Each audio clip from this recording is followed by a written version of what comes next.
Chapter 8. Talent Show Takeover. The lounge on Deck 5 had been transformed.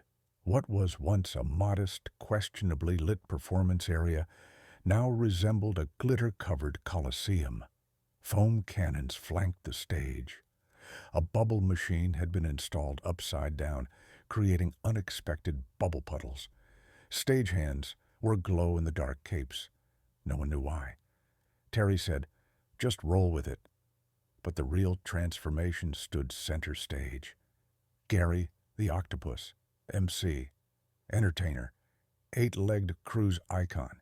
He sat, oozed, on a custom-built rotating platform, wearing a sparkly sash that read "Host with the Most" and a headset mic balanced delicately between two eyes.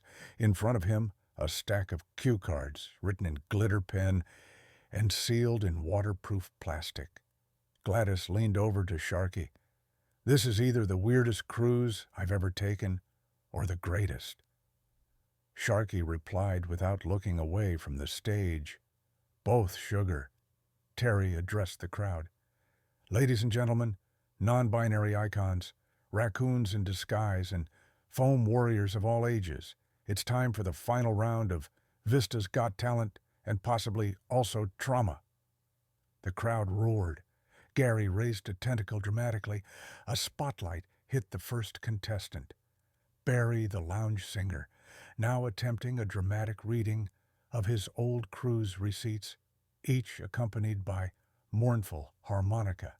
Next up, Theo and Sasha performing an interpretive dance called Algorithm of the Heart, during which Sasha fake-scrolled on an invisible phone while Theo attempted to communicate via jazz hands. "It's a metaphor," Sasha whispered. Theo tripped on a yoga mat and slid into the orchestra. The audience was politely silent. Then came the Kevins. Wearing LED capes and wielding two large board game boxes duct-taped to their backs, they performed an original song titled "Don't Escape Me Now, Baby, I'm Locked In." It was surprisingly catchy. Even Gary clapped, with all 8 limbs. Finally, Gladys took the stage. She rolled up, ripped off her cape to reveal a sequined one-piece swimsuit underneath, and performed a water aerobics routine on dry land, shouting inspirational affirmations between moves. "You're stronger than your medications. Own your hip replacement. Glutes like glass." The lounge erupted. People threw sun hats. A goat wandered on stage. No one stopped it. Gary held up a sign with a giant number 10 scribbled in pink ink and dried squid ink. The winner was obvious. Gladys approached the mic, slightly out of breath but beaming. "I'd like to thank my late husband, who told me cruises were for cowards. Harold, you were wrong. I am the cruise." Confetti exploded. A man screamed, "Long live Gladys!" A piñata shaped like the ship's accountant burst from the ceiling, and tiny chocolate coins rained down. Gary hugged her.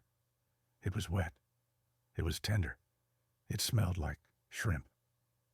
From that moment forward, the ship was hers. Not officially, but emotionally. Gladys was queen, and she ruled from the hot tub.